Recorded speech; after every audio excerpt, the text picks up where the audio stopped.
जागतिक महिला दिन म्हणजे सन्मान महिलांच्या कार्याचा, सन्मान स्त्री शक्तीचा, सन्मान महिलांच्या कर्तृत्वाचा। आज 8 मार्च जागतिक महिला दिन म्हणून सर्वत्र मोठ्या उत्साहात साजरा होत आहे। या दिनानिमित्त सर्वत्र विविध उपक्रम आणि विविध कार्यक्रमांचं आयोजन होत असतानाच ठाणे वाहतूक शाखेने जागतिक महिला दिनाचं आयोजन ठाण्याच्या उपवन परिसरातील एम्पी थिएटरमध्ये केलं होतं। या कार्यक्रमाला प्रादेशिक परिवहन विभाग ठाणे अधिकारी हेमांगिनी पाटील, सहाय्यक पोलीस आयुक्त ढाकणे मॅडम, ठाणे वाहतूक शाखेचे उपायुक्त पंकज सिरसाट, पोलीस अधिकारी कर्मचारी व महिला पोलीस अधिकारी कर्मचारी मोठ्या संख्येने या कार्यक्रमाला उपस्थित होते। यावेळी ठाणे वाहतूक शाखेमध्ये कार्यरत असलेल्या श्रीमती रुपाली आळंदे, श्रीमती मीनाक्षी सावंत, श्रीमती रीटा पाटील, श्रीमती सुवर्णा थोरात, श्रीमती सविता सुरवसे, सपना तडवी, परिवहन विभागातील श्वेता काकडे, मिनाज सय्यद, आरती घोडेकर इत्यादी महिला पोलिसांनी केलेल्या उल्लेखनीय कामगिरीबद्दल त्यांच्या कार्याचा यावेळी सन्मान करण्यात आला।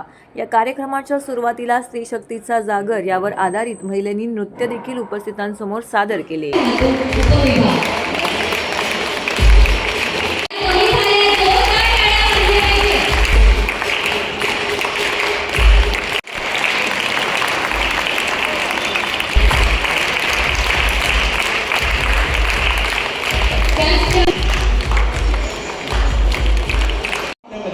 कल्पनाची बक्षीस अशी करून देऊ इच्छिते।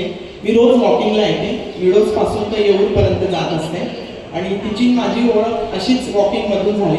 मी रोज नाशिकवरून भाजीपाला या ठिकाणी विकते आणि अशीच तिला कोणीतरी रिक्षावाला एक असाच त्रास देत होता आणि मी तिथंच उभं राहून गंमत बघत होते। मग तिला विचारलं की काय झालं वगैरे, ती म्हणे मॅडम मला इथं तो असं करतो तसं करतो। म्हटलं उद्या परत आला तर तू रिक्षाचा नंबर तो हे करून ठेव, लक्षात ठेव आणि नंतर मला व्हॉट्सअपने कर। तर तिला मी माझी ओळख सांगितलेली नव्हती की मी कोण आहे वगैरे असं, आणि मग तिने तो रिक्षाचा नंबर मला दुसऱ्या दिवशी दिला। मग मी त्याला नोटीस पाठवून बोलून जे करायचं ते केलं।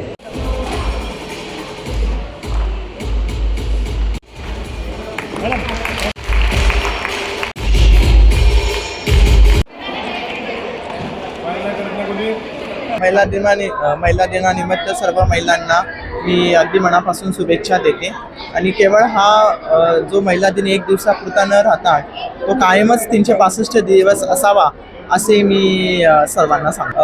आगळा वेगळा कार्यक्रम नक्कीच झालेला आहे आणि खरोखरच छान होता आणि इथल्या महिलासुद्धा एवढं सकाळी कामं घरची करून छान तयार होऊन आलेल्या होत्या। त्याच्यामुळे एक अनन्यसाधारण दृश्य ह्या ठिकाणी दिसत आहे आणि त्याचप्रमाणे ह्या ठिकाणी ज्या महिलांनी चांगलं काम केलेलं आहे त्यांचा सत्कार देखील करण्यात आलेला आहे।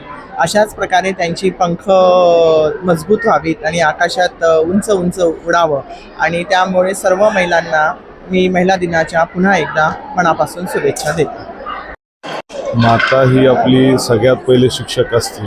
ह्या आज महिला दिनाचं औचित्य साधून सर्व माता भगिनींना विनंती करण्यासाठीच वाहतूक सुरक्षेविषयी आज हा कार्यक्रम आपण आयोजित केला होता। संकल्पना हीच होती की प्रत्येक स्त्री आपल्या जो काही भाऊ असेल, मित्र असेल, वडील असतील किंवा पती असेल यांना आपल्या वाहतूक नियमांविषयी सांगतील आणि त्यांना जनजागृती करतील। त्यासाठी आज चांगलं माध्यम वाटलं म्हणून आज योग्य तो कार्यक्रम आणि ज्या आमच्या सगळ्या महिला भगिनी आहेत ज्या बरोबर काम करतायत त्यांचंही एक थोडंसं कौतुक करावं वाटलं की वर्षभर ते आपल्यासाठी काम करतायत आणि कुठेतरी त्यांना आज एक चांगला स्टेज उपलब्ध करून द्यावं हेच याच्यातनं संकल्पना आली होती।